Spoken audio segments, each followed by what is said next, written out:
намаза, после фаджра, да? Час вот этот до восхода, да, нужно читать Коран, да? Да, после восхода. После восхода. Не до восхода. После. Не спать. Ну, вот ты там намаз совершил и не спишь, да, еще час? После восхода.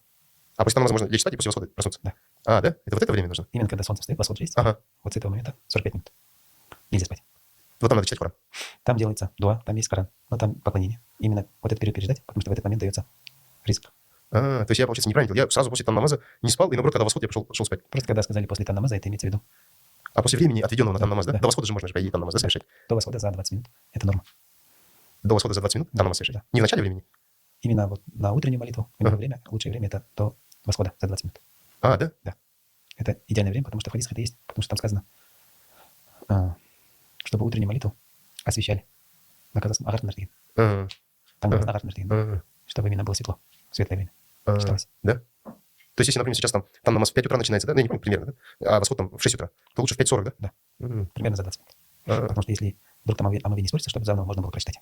За час наберется, да. ну, вообще удобно, да? В 5:40, например, там намаз совершил, Если- чуть-чуть подождал, и там в эти 45 минут Коран почитал, да? Да. И зикр, получается, тоже в это время желательно, да? Да. Это время удела. Именно когда оттуда все не спасается, да? Боится риска, да. Прочитал намаз, все попросил, и все. Открывается дверь. Ё-моё. И ты их получаешь. Поэтому я сценарий не мог написать, не в то время я открывал, да? Свой этот гараж. И вот стучишься в дверь тоже. Ага. И не дождешься, когда она откроется. Уходишь спать. Вот, да. Он открывает комнату, нету никого. А тут храпит, да. Поэтому. Альхамдулилля. Ну вот я, кстати, одно время, когда вот что-то рано прям там намаз был, я вот себе позволил молиться перед восходом. Но я себя так ругал. Я себе говорил, ах ты вообще лентяй. Когда Какой я себя ты. ругаю, если Ага. я беру его функции на себя. Ну вот это Становлюсь часто хозяином. происходит. Не Как имею избавиться права. от этого? Я не имею права себя ругать. Я же не хозяин себя. Ну я как бы головой это опять Я же. могу только просить прощения у хозяина. Прости, что я так сделал. Да, а не брать его функции Функции. на себя и себя ругать. А вот... Потому что он не хотел меня ругать. Он же милостивый, милосердный. Он даже грехи позже записывает, чем благие деяния. Его милость опережает его гнев.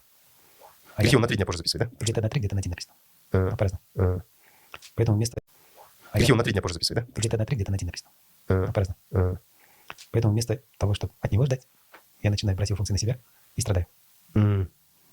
Хотя могу просто попросить прощения. А само наказание уже оттуда выходит. Да, когда я себя виню, притягиваю наказание. А вот смотрите, вот до начала съемок, вот только когда вы там, у вас стакан соды разлился, да, и вы сказали само наказание. Да. Это вот что это значило? Это тоже чувство вины за то, что я уже не помню, за что было. А за то, что в телефоне сидел, кажется. Вы почувствовали вину? Да, что меня ждали, А. и сразу ответ получил.